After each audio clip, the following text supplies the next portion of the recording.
This is Felix presenting for Lab Group 1 for Lab Number 1, the NAND gate implementation of the lab.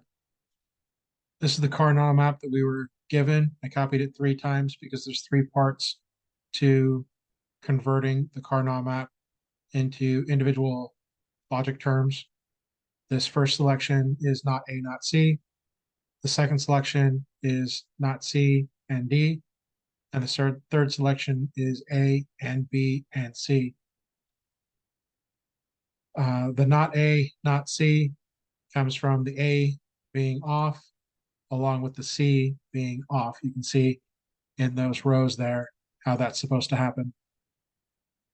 And the next option is the entire row here, and that shows that not C and D need to be true.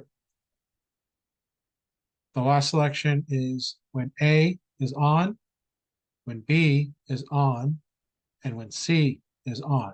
So that results in A and B and C. So like most logics, there are multiple ways to implement.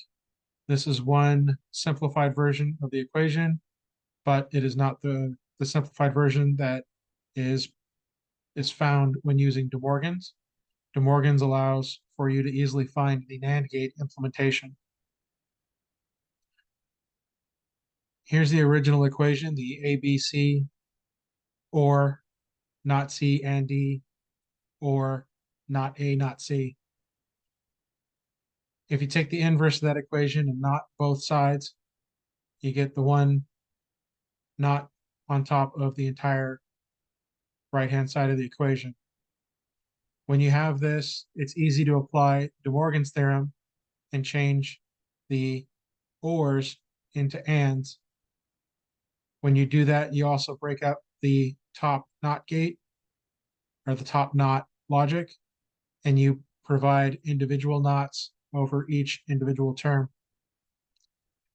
Then you take the inverse of the equation again, and you not F, which results in a just plain F, and then one overreaching not gate over the entire equation. This results in every single portion of the equation having some sort of knot. And if it doesn't, like on this D term, then it goes straight into a NOT gate. So it makes for a very easy NAND implementation.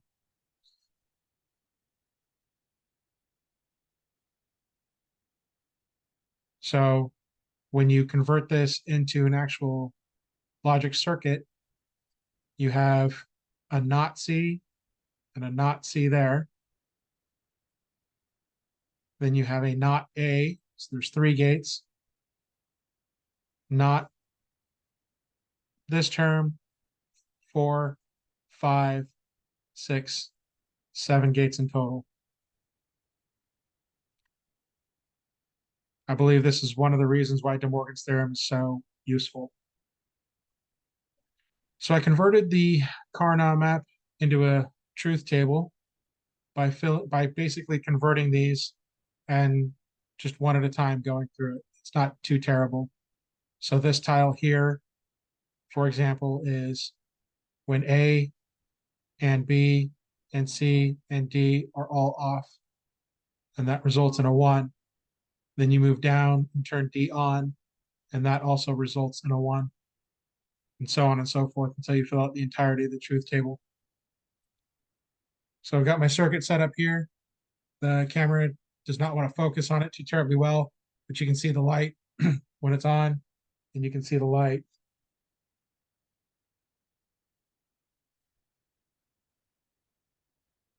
when it's off.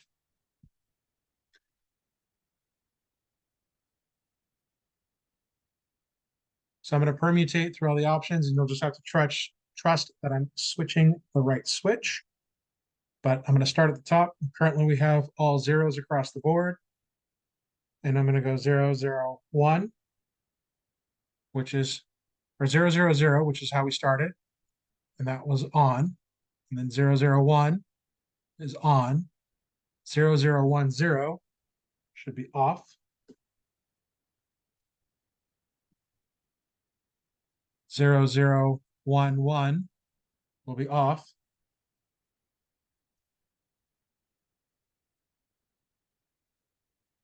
0100 will be on.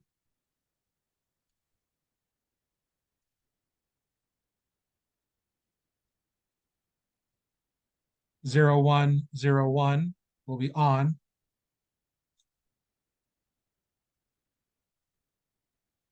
0110 will be off.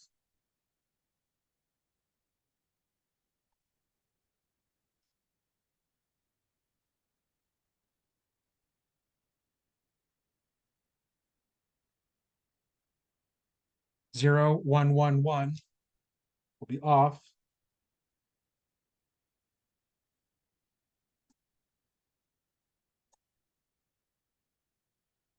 1000 will also be off.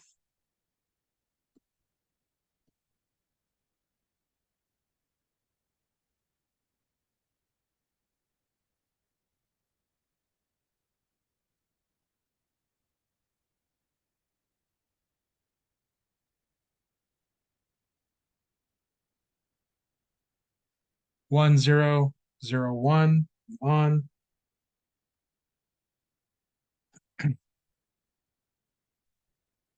1010 is off.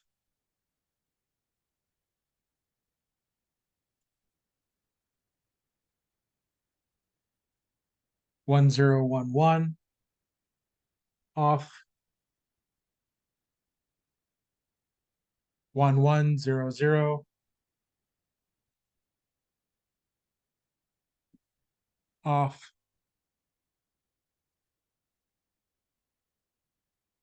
1101 on. 1110 on.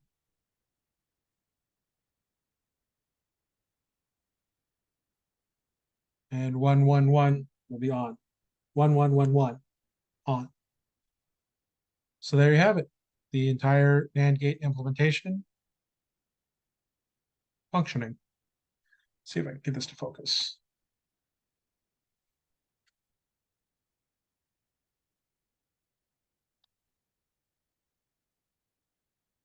Nope, not so much. But what I have is the 2-input NAND gate IC and a 3-input NAND gate IC. I've got the pull down resistors here and the switch with all the inputs coming in for power here. These are the feeders that run over there into the individual circuits. It's fairly simple. Let me see, I think I have a drawing. I